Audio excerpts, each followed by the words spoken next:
Hello, everybody. Kurt Risch here, and thank you for joining me on One Shepherd. So, today we are continuing with our reading of the New Testament book of Hebrews, chapter 11. Now, faith is the substance of things hoped for, the evidence of things not seen. For by it the elders obtained a good testimony. By faith we understand that the worlds were framed by the word of God, so that things which are seen were not made of things which are visible. By faith, Abel offered to God a more excellent sacrifice than Cain, through which he obtained witness that he was righteous, God testifying of his gifts, and through it, being dead, still speaks. By faith, Enoch was taken away, so that he did not see death, and was not found, because God had taken him. For before he was taken, he had his testimony, that he pleased God. But without faith, it is impossible to please him. For he who comes to God must believe that he is, and that he is a rewarder of those who diligently seek him. By faith, Noah, being divinely warned of things not yet seen, moved with godly fear, prepared an ark for the saving of his household, by which he condemned the world and became heir of righteousness which is according to faith. By faith, Abraham obeyed when he was called to go out to the place which he would receive as an inheritance, and he went out, not knowing where he was going. By faith, he dwelt in the land of promise as in a foreign country, dwelling in tents with Isaac and Jacob, the heirs with him of the same promise. For he waited for the city which has foundations, whose builder and maker is God. By faith, Sarah herself also received strength to conceive seed, and she bore a child when she was past the age, because she judged him faithful who had promised.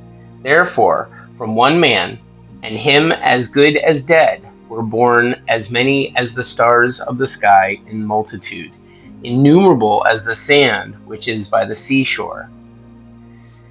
These all died in faith, not having received the promises, but having seen them afar off, were assured of them, embraced them, and confessed that they were strangers and pilgrims on the earth.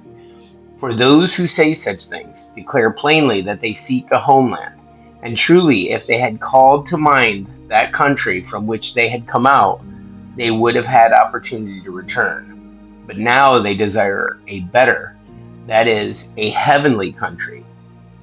Therefore, God is not ashamed to be called their God, for he has prepared a city for them.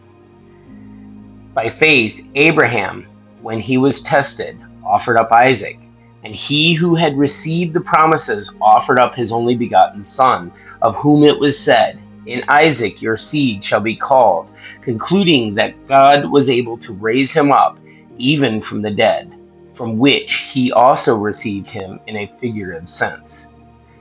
By faith, Isaac blessed Jacob and Esau concerning things to come. By faith, Jacob, when he was dying, blessed each of the sons of Joseph and worshipped, leaning on the top of his staff. By faith, Joseph, when he was dying, made mention of the departure of the children of Israel and gave instructions concerning his bones. By faith, Moses, when he was born, was hidden 3 months by his parents, because they saw he was a beautiful child, and they were not afraid of the king's command. By faith, Moses, when he became of age, refused to be called the son of Pharaoh's daughter, choosing rather to suffer affliction with the people of God than to enjoy the passing pleasures of sin, esteeming the reproach of Christ greater riches than the treasures in Egypt, for he looked to the reward.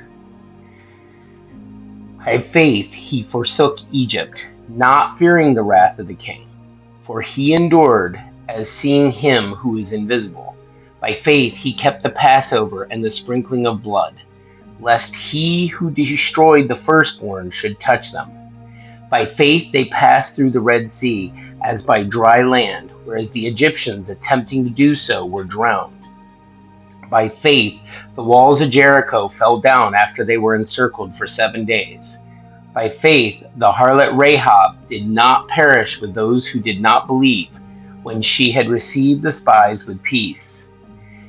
And what more shall I say? For the time would fail me to tell of Gideon and Barak and Samson and Jephthah, also of David and Samuel and the prophets, who through faith subdued kingdoms, worked righteousness, obtained promises, stopped the mouths of lions, quenched the violence of fire, escaped the edge of the sword, out of weakness were made strong, became valiant in battle, turned to flight the armies of aliens. Women received their dead raised to life again. Others were tortured, not accepting deliverance, that they might obtain a better resurrection. Still others had a trial of mockings and scourgings, yes, and of chains and imprisonment. They were stoned, they were sawn in two, they were tempted, were slain with the sword. They wandered about in the sheep's skins and goat skins, being destitute, afflicted, tormented, of whom the world was not worthy. They wandered in deserts and mountains, in dens and caves of the earth. And all these, having obtained a good testimony through faith, did not receive the promise.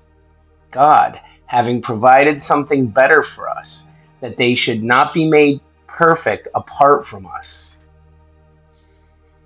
Guys, that's it for our reading of the New Testament book of Hebrews, chapter 11. Thank you so much for joining us. Be sure to like and subscribe below. If you have any comments or questions, put them below as well. And may you have a great day, and God bless.